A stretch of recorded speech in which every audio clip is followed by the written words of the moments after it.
Nothing like having some ducks in the pool. So today we're looking at the SJCAM C300. Is the audio any good on this? We're going to talk about a lot of aspects about the C300. Is it a step up from the previous SJCAM offerings of yesteryear when the SJ6 Legend, the SJ7 Star, the SJ8 Pro, the SJ10 Pro, when they were really making some strides? Did they bail with the C300 as their quality dropped down? Well, we're going to get into all the specs about the C300 and what it offers from SJCAM.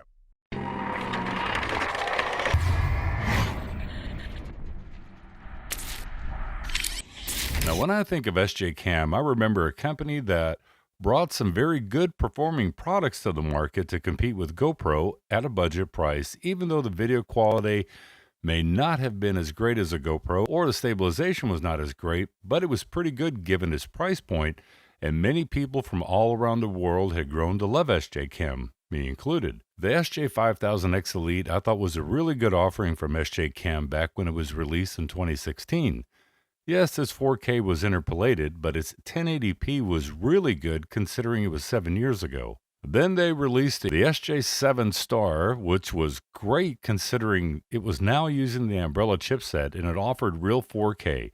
The SJ Pro, to me, was its top performing camera in video quality and audio, and then there was the SJ10 Pro. Since then, it seems that SJCAM has taken the route of offering mediocre cameras with so-so build quality and going backwards in video quality and audio quality, and yes, back to interpolated 4K again. Now, I say all these things to give you some insight into the history of SJCAM of yesteryear and what they offer today, and today we're looking at the SJCAM C300. It's a very interesting design indeed, very responsive touchscreen, although it's a bit on the small side, but the menu system is the same as what we're accustomed to getting from SJCAM, with the ability to change resolutions, frame rates, EIS on or off, EV compensation, etc., but no real manual controls over ISO or shutter speed. But I guess we're talking about a budget action camera. Now, the C300 comes with a 1000 mAh battery with the camera that must be removed to gain access to the SD card holder. A little bit more on that later. And the camera has a USB Type-C connector for charging, which is very nice considering now it's 2023. Now, for longer shoots, they offer an external battery that also has a touchscreen for video controls, and the battery has a capacity of 2,800 mAh, which I must say that the battery life is very good with this camera with the external battery, and it's sporting a Novatech 96660 chipset and Sony sensor. Now, inside the box, you get a lot of the accessories specifically made for the C300, like a waterproof case, since this camera is not waterproof without it. But before I give you any more insights into my thoughts on the C300, let's take a look at some video samples, different resolutions, and remember I mentioned the SJ5000X Elite earlier. Let's do a little side-by-side 1080p 60 with the C300 versus the 5000X Elite, just so I can show you the quality from the 5000X Elite compared to the C300, and have we gained any momentum in the last 7 years?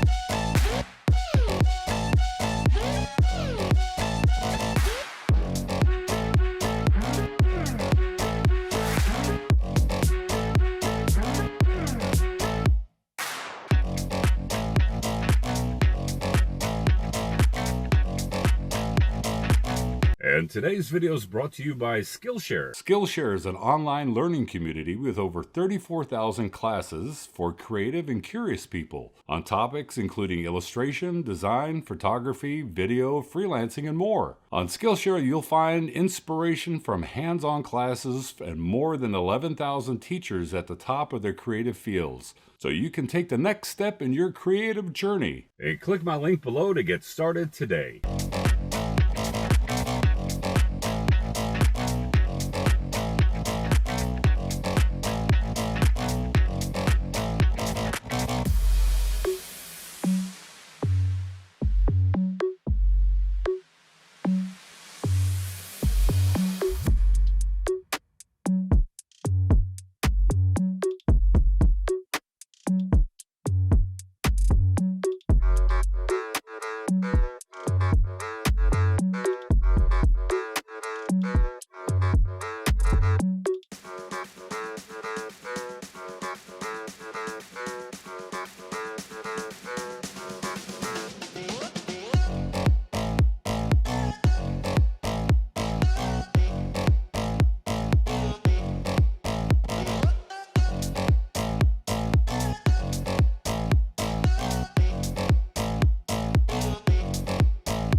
13 minutes after 8 p.m. Nice and dark in Texas. That's what the low light looks like. Can you see me? Can you make me out at all?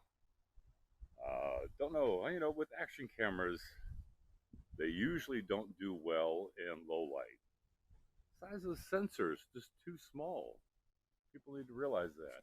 Okay, so now I've got to address the audio on this C300 because there's no little microphone port on the front of this camera, and considering that the screen is on the same side as the lens, you would think that it's a vlogging camera, but there is a microphone port on the rear of the camera.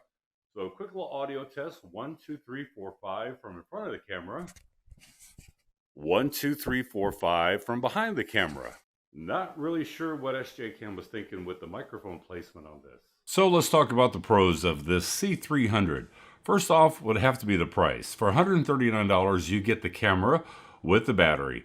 For $159, you get the camera with the battery plus the external battery and the external screen on it, and plus all those accessories, which is not too bad. Second is that it's got decent 1080p at 120 frames per second. I was actually shocked that the 1080p looked very good at 120 frames per second. It has decent image stabilization in 4K and all the other resolutions except 120. 1080p at 120 does not have image stabilization. And it comes with a lot of accessories. Now let's get to some of the cons. First con would have to be the build quality. It's very cheap and very plasticky feeling. Actually, the external battery feels a lot more robust than what the camera does itself. This one I should put number 1 on the list, but it's number 2. It is that fake 4K. This camera is sporting the Novatech 96660 chipset in it, and it has a 5 megapixel Sony sensor. Keep in mind, if you want real 4K, you need at least as a minimum 8 megapixels to produce a 4K image. And a Novatech 96660 does not produce 4K video. I really wish that companies would really stop with this whole fake 4K thing. Really bugs me.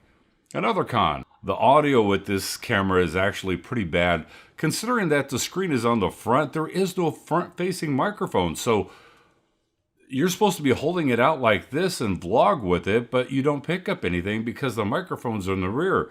Now, even the rear microphones don't sound great, but at least they're better than what the forward-facing microphone is. Next con has got to be the battery that comes with the camera. And what I mean by that is this battery, I don't think it's going to last very long because the mechanism, now keep in mind, it may be the fact that it's just a camera that I got, because I got a pre-production model. It's not even released yet for sale, but it pushing down on this button right there, that is the release that releases these two little fingers.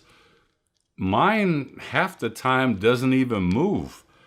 And another problem that I have as far as a con for me has got to be the SD card. And it's not the SD card itself, it's the SD card holder, where they decided to mount this. This is old school, the way that the SD card goes into this camera. Considering that this camera is not waterproof, I have no idea why they didn't design it to where there was a slot on the side, where it's a spring-loaded slot like all the other action cameras. You stick your SD card in, push it in again, it pops right back out. This one here, you've got to line up and be able to latch it down correctly. Kind of a step back in time for me.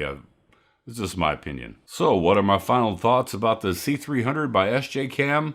Well, if you as a viewer and consumer, if you're happy with the video quality that you saw that came out of this camera for $139, then by all means go out and go get it.